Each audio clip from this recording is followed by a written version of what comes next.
You're listening to The Adventuring Party, talking about gaming the Irish way.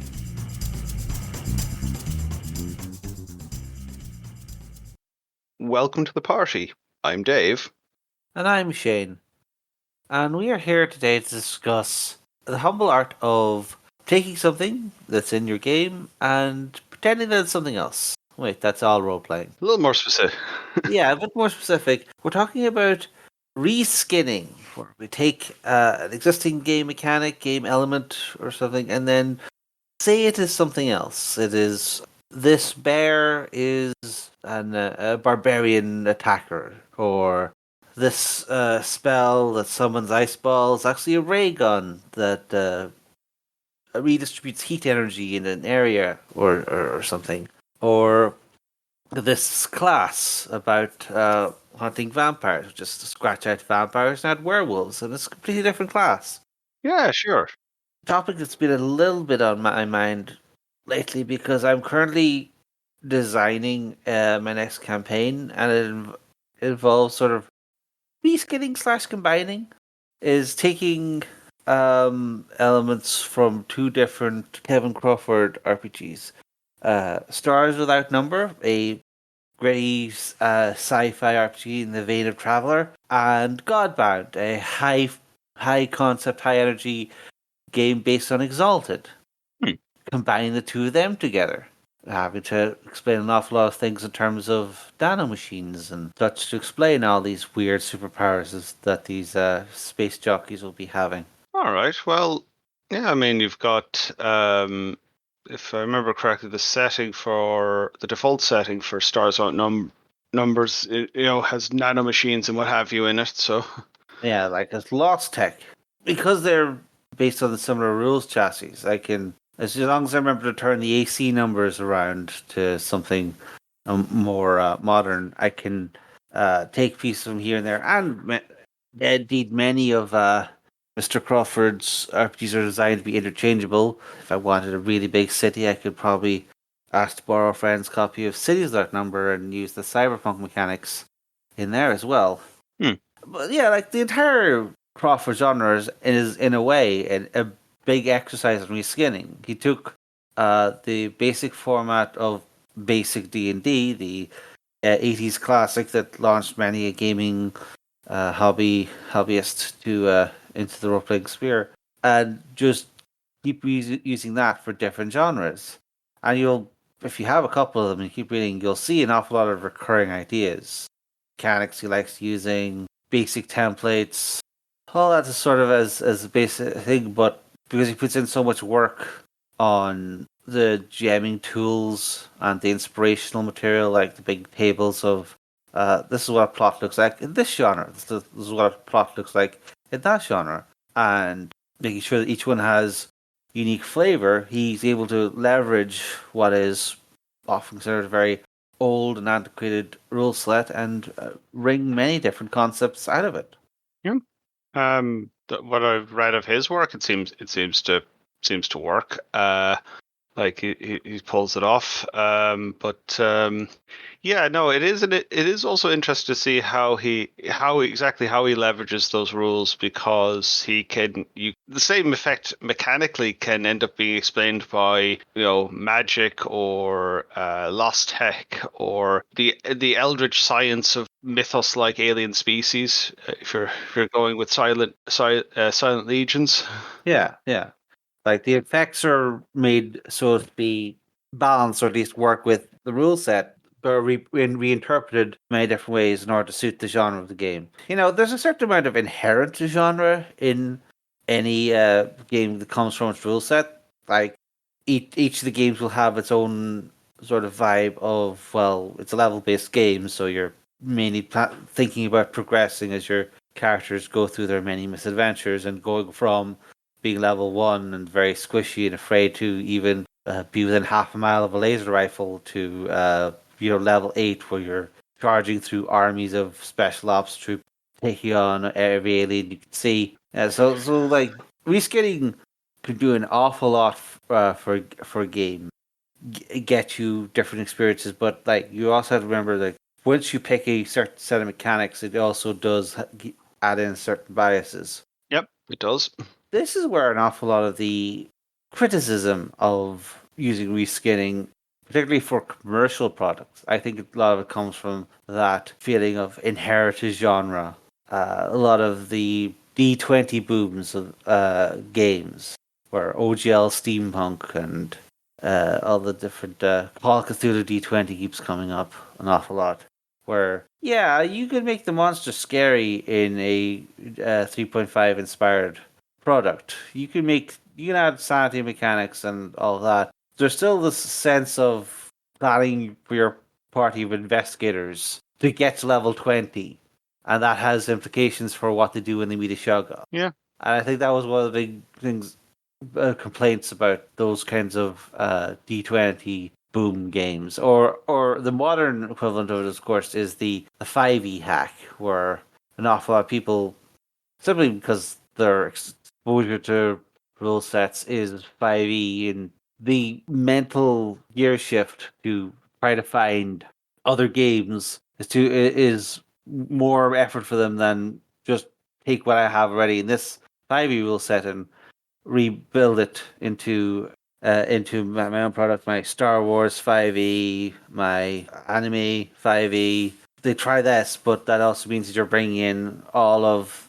See previous episodes on the many baggages of 5e. Just the way it's built means it very much goes into that sort of power dichotomy of going from nobody to demigods over not as many levels as you think, but also just like the super robustness of the characters after level 2, the general vibe of, all right, we'll just rest up and then go ham next tomorrow. That's the solution to everyone's problems. Yeah, like the genre assumptions make a big difference. Like only last night I was leafing through the character creation for Tales of Argosa, which is the second edition of Low Fantasy Gaming, which is something of a 5e OSR hybrid. And the designer puts a lot of notes into Tales of Argosa about his decisions, and one of them is about hit points. They start off a bit higher than you'd expect for, like, you might expect for games of that, in that vein, but generally you spend most of your career with between 20 and 30 hit points, like, once you get a few levels, because you're gaining very few hit points after level 1. Yeah, yeah. This means that, like, monsters become more relevant for longer. You don't need as many monsters to challenge, or enemies to challenge the party. It goes on in that vein for a while, but there's definitely a different set of assumptions there than say 5e. Yeah, and that speaks to a deeper analysis of what your rules that you've inherited are doing. For stuff like the 3.0 D20 boom and the 5e boom, often that kind of massive overhaul of the assumptions of a game isn't possible because the provisions of the license involved say you still need to be based off the rules that D&D is working off. So a massive change is more difficult. Like, I think the Renegade Studios D&D 5e inspired games like the Power Rangers or GI Joe RPGs, I think those have some different mechanics, but they can't, like, just throw out, say, hit points or something because a lot of reasons. But yeah, like, in the effort to remain somewhat recognizable as the original game, I think these games might not have the ability to jump to what might be a more appropriate mechanic. If you're going reskinning, there is something to be said for trying to make sure that the base assumptions of the rule set you're going with at least somewhat sync up with what you're trying to get at. There's a sword and sorcery world called World of Zoth, and there's a free player's guide for 5e. And the author makes a statement that, as far as he's concerned, 5e is fine for his vision of sword and sorcery because heroes get quite powerful. Like, heroes are very capable, for starting off, and are able to heal quickly, and that does tie into some of the genre conventions. And, like, it works for that very Conan-esque world. Yeah, yeah. You lean into the pulp aspect of it, and that's absolutely valuable. But it is important to, like, make that kind of thing having that kind of statement of genre up front, I think can help contextualize your relationship with your mechanic. And not every game will do that. Like one of the things about 5e is people have said an awful lot about what is genre conventions and how mechanical flow goes. See our own previous episodes on this. 5e itself is very reluctant to explain itself in those kinds of terms because it resists admitting that another way of doing things exists. Having that kind of context of like, if we play in this genre, it is appropriate or inappropriate based on this, this, and this. That kind of awareness, I think, helps an awful lot with the reskinning effort. We're going on and on about big commercial products and the outcry when a D20 is even within half a mile of a beloved non-fantasy genre. You could very often get very casual reskinning just as part of a normal game. I believe was the OSR thing is just use bears for everything. This dread claw beast is just a bear that we described differently. This drug-addled cultist is just use the stats for a bear. That maybe his AC is one higher. Or like I have my D20 post-apocalypse game. I want a final boss. Hey, let's reskin this dragon from a dragon to a radiation lizard and have them, a good old fist fight with Godzilla as the climax to your Fallout game or something. A simple reskin like this, pretty normal GM tool. Just particularly for a game like a D&D clone in the modern era where having a certain amount of monster balance is considered rather than just coming up with something whole cloth. It might be easier to take something that is the correct combat level or what have you and just use that with a few tweaks that are going to change its CR or whatever. Just to make sure that you're in the right ballpark, particularly for numbers, because some people gauge numbers very differently. Yeah, well, again, with the assumptions baked into games, Yeah, yeah. a +1 means a very different thing in D&D to, say, a D100 system. Exactly. A lot of people will be reluctant to mess around with math until they have, some good experience with the system under the belt, but they may have a wilder idea than the basic monster section in the back of the book provides them. So using an existing base as a jumping off point and just tweaking here and there, adding one cool ability or taking out one ability that you don't like or don't feel that you're comfortable tracking or everything. This is, I think, the basis of, you get people get full homebrews as well, but I think the start of that kind of thing is just tweaking a monster here or an NPC there, or swapping out a class feature from one class to another in order to make a player happier about their class, making more in line with their character. That's sort of this example of personalizing your own game to your own needs. You're not actually beholden to all rangers have swamp walk at level 5 or all dragons breathe fire or poison, not both. Ultimately, what the book says is intended for the book and the product the book is selling, whereas you're running your game or you're playing your game, and that's a you thing at the end of the day. That is a thing that you're responsible for. Therefore, taking the time to start out small by just changing a bear into some form of roly poly armadillo man, then experiment with making your own monsters from scratch. Yeah, that's a progression path. That's getting used to a system and getting used to, your GMing. No, it can help you understand the system that bit better anyway. Some people might worry that it might help them understand the system by breaking it by accident, although Hands up here. yeah, well, we all do this. Like I did something like that with my last campaign. Is I was playing again Worlds Without Number, standard D&D like affair, but I added in. I basically gave players a couple of extra powers, and those extra powers ended up really dominating their playstyle. They would rely on these extra powers way more than any of the magic items they were getting, for example. Hmm. And that wasn't what I was expecting. I was expecting a more loot heavy game.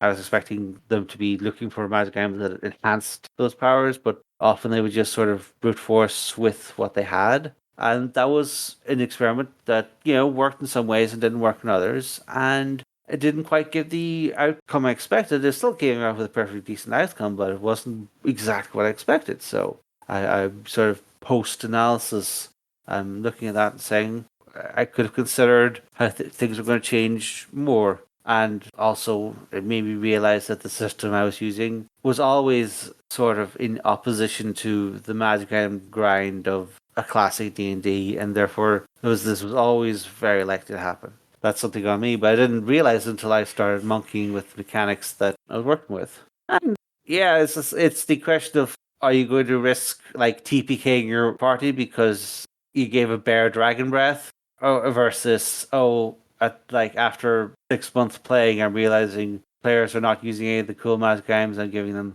a different vibe, I guess. Well, I mean, a problem we've discussed before is if people's expectations aren't aligned, and how that affects their enjoyment of a game. Yeah, that is, I think, one of the things. Is like it could go either way. Honestly, reskinning something to give a different genre, or to be able to take something from another genre and put it into your game, that could throw things off, or it could bring things back in more into line with your expectations of you and your group, depending on how it's implemented. And that, I think, is one of the things about reskinning, is like it's an experimental thing of trying to mod your genre more to the play experience you're looking for, and it's a question between who gets the most votes. Is it you and your players, or is it the game designer and what they've written up? Yeah. I certainly don't want to like discourage. As I say, we're all home. We're all. It's very difficult to be a constant GM and not be stealing from this and stealing from that and reskinning here and there to suit your own game. That's a very natural part of the gaming process. You want to customize your character. You want to make sure your game feels right. You want to write your rulebook to bring across your vision of how a game should be played. These are all very similar thoughts that different levels of the gaming experience are going to process differently. So it's not that we're saying that the practice is bad or anything. We're just saying that it has pitfalls, and particularly the kind of unintended pitfall of what's going to happen if I change here, what's going to happen if I change there. Something that, in the theory, you can work out during playtesting process, but that's really only something a game designer can do. And if you're throwing in this, dragon breath bear in the middle of a campaign, you don't may not get the same opportunity to see how many party members will incinerate until you're the dice are rolling on the table. It's a certain matter of, you do these changes to get what you want, but like they happen in a game, in a context. Can't have to live with the results either way. You can get very good results, you can get very bad results, and law of unintended consequences can go in a lot of different directions.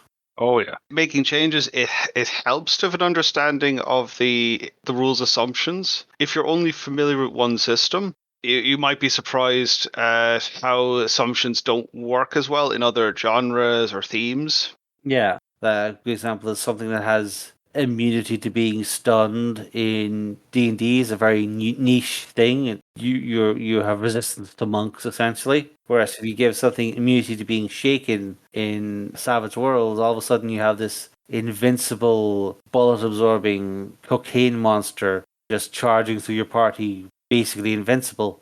Mm. Doing one-to-one mechanical swaps between one game and another isn't always the best way to do it. As I said, this can be a very good way to learn the assumptions of your system. It's a question of, do you want to learn them in the field in the middle of what was planned to be a 3-year epic campaign, 1 to 20, and you're going to kill half your party members in session 3 because turns out they're way more flammable than they were expecting when they saw a bear with the weird smoky mouth. Hmm. Yeah, this is the thing about this type of experimentation or reskinning. By definition, you are messing with expectations. I don't want to go. This is a future episode idea about, should someone be able to tell the stats of a thing just by looking at it. That's a whole other. Oh, that's it. Yeah, no. Well, let's leave that firmly aside for the moment. But it is a thing of, what is the expectation of play, and is it vulnerable to being thrown asunder just by adding a few abilities to what's otherwise a standard monster with a standard thing. Particularly if the maybe the original numbers aren't as robust as said. It's often said that wizards semi-deliberately make the CR numbers for a dragons like a 1 or 2 lower than they should be, just to make dragons feel like more of a threat when you have a fight with them. And if you're a player naive, this is a problem I ran into an awful lot when I was running a 3.5, for example, was naively assuming that all the CR numbers were perfectly balanced and I'm caught by that as well. yeah. You can very easily unbalance a counter with dragon by saying, all these magic items as horde. You can just like hold them in his teeth or something and use them. That makes perfect sense. And then all of a sudden, your already overstated dragon is now hip thrusting lightning bolts from all those wands he's carrying, and it's like AC is twice what it's supposed to be because you stack all those randomly rolled AC buff items. Yeah, dragons are meant to be intelligent, generally. Yeah, but if you were expecting to have a tough but fair encounter and you've accidentally made it 3 levels higher by adding something the GM advice and the DMG didn't really prepare you for, or you just skipped over this chapter because you're too busy rolling up on the treasure charts. And this is a problem I see a lot of is people being taken by surprise by their game when they suddenly discover there's quirks in the game that they weren't made aware of, that weren't advertised as if you change the AC number by 1 2 points, it'll have a massive impact on the chance that your party will just start rolling sevens, and all of a sudden this very normal bear turns out putting armor on a bear kind of a big deal. Oh, yeah. Like if you're plugged into a game system, if you're like reading all the advice on Reddit, or well, maybe not Reddit, but like if you're online looking at how does this game play, what affects this, what are things to watch out for, you can get a very good awareness of the possible ramifications of doing things. But if you're just experimenting because we've had a few games of the basic set on our rules, let's get crazy now, and you discover where the wheels fall off while you're doing donuts in the minefield. I mean, we would always hope that what's a TPK or two between friends. But in the moment when GM has accidentally roasted all of your beloved characters with his weird bear, and it's just like he wasn't meant to destroy the campaign. He was just meant to be a joke about that weird forest bear. A powerful enemy that's resistant to fire, and the party only has fire spells. Oh, and I remember many a very intelligent wizardly character who'd painstakingly optimized all of his spells chosen for the day to make sure they're the best damaging spells, and then one half dragon troll shows up. But yeah, again, sounding very down on the whole idea of experimenting with changing stats or using something from another game or calling dragon a bear. I'm not saying that it's a bad idea. I think it's really good. And to be honest, an awful lot of games shaking up the expectations a bit, or even just bypassing the difficulty of prep by saying a bear is about the right toughness, and an extra fire attack will show them that, assuming that their AC will save them or whatever. That's not, shaking up your expectations is sometimes a very good thing. Just, knock the dust off a group that's gotten very complacent with the system they've had, or changes the genre assumptions. So the sudden new spice sprinkled through the game, this one adventure inside of the UFO might just shake things up if you've been finding that they're very used to their standard fantasy at this point. So it's not like this kind of reskinning, remodeling content for content inherently bad. It's just it comes with pluses and minuses. Yeah, just as a final point, it is certainly easier to do if the assumptions, if the assumptions are the same. But games can be deceptively similar. Like versions of D&D can be have quite different assumptions baked into them. So Yeah. just transporting a 5e monster into third edition could have, well, I'm not actually sure what would pan out there, but Certainly, it would have a lot less fiddly details, but also maybe a lot less utility. Certainly, all of a sudden, every demon being able to teleport and cast 3 kinds of blinding illusions might it might spice things up, but it might also really throw off your combat experience. Older edition demons were basically designed to be as annoying as possible, and maybe that's the kind of fight you're looking for. But it's not something that's advertised. It just sort of flows out of different mechanical interpretations of what's supposed to be the same creature. And also, it's almost likely that the 3.5 version does not have enough hit points to actually do anything. And one nice little assassin rogue will just backstab it and render the entire point of reskinning a little bit moot. But it's a game, again. Maybe if you've found that the regular demon from 5e is pretty boring, mix and match what you see on the older stat blocks and see if that makes things. This kind of reskinning, just for your own personal use, it is, I think, overall a noble endeavor, but not necessarily one to engage in just for its own sake. Particularly if you're in the mind for some form of commercial product. I mean, they keep releasing monster manuals for a reason. It's not like you're really going to have a real lack of official content if you really want to have different versions of monsters, many which will just seem like, the same standard melee stats with a coat of paint. Certainly, you could say there's an awful lot of giants and demons and ogres in the base 5e that people say that's just, you could probably just replace that with a bear. But yeah, spicing up your game, I think, changing things to suit what you're hoping for from your game, hardly bad things. Just you might learn quickly that your game was looser and more willing to accepting. And I will say that overall, 5e is generally more forgiving about those kinds of things. So again, assuming you're past level 1 and people don't lose their characters to stiff breeze. If you're going to be doing this heavily, it will pay to step away from the standard copy in your Dungeon Master advice or GM advice, and maybe just ask around on different forums of things like what are the hidden assumptions of your game? What can I add to the spare that will be fine for most games, and what would I add to the spare to ruin my campaign and turn my wonderful combination Star Wars and Greek mythology game? How do I destroy it? What was the quickest way to do that? Yeah, no, I think that's not a bad idea. I mean, there are plenty of discords and subreddits and what have yous about the place. Yeah, D20 games also have EN World, although they're branched out in various ways. But yeah, I'd say it's a little weird because one of the things is we're talking this in sort of not veterans, but in our time it was a lot more standard to go on to forum websites and discuss what would be the assumptions of a game and phenomenon of adapting game material from one to the other. I know I wasted many a college study session arguing online about how to turn Magic the Gathering spells into D&D spells and other nonsense like this. But that ecology has changed very differently. Forums with long form discussion about a game are less common, and talk is meant to be way more transitory, and you're not very rarely going to get a Reddit thread that lasts more than a couple of days.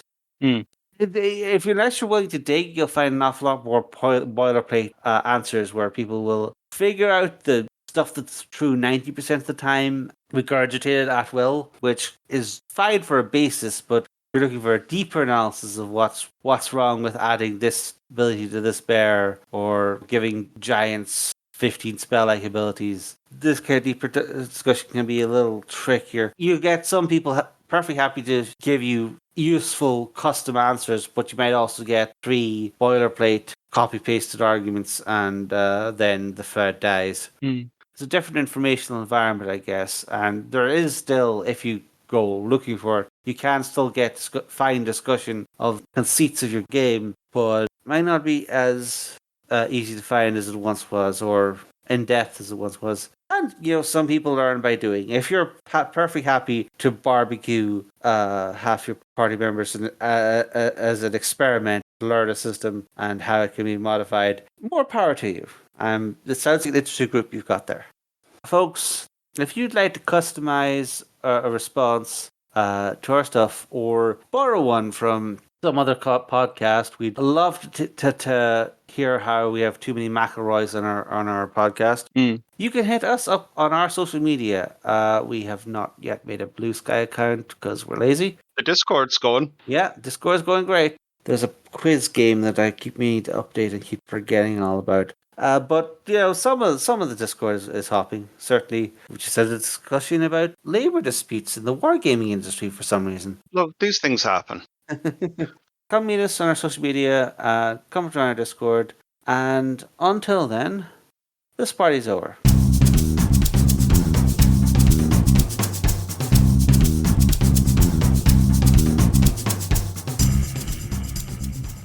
Thanks for listening to the Adventure Party. You can find show notes and links to things we've mentioned at www.theadventuringparty.net and on our Facebook page. You can leave comments there or record a message at www.speakpipe.com/theadventuringparty. We can also be contacted by email at party@theadventuringparty.net. If you'd like to be in touch with the party all the time, come join our Discord server. Links in the show notes. The Adventuring Party is released under a Creative Commons Attribution Non-Commercial Share Alike version 3 license.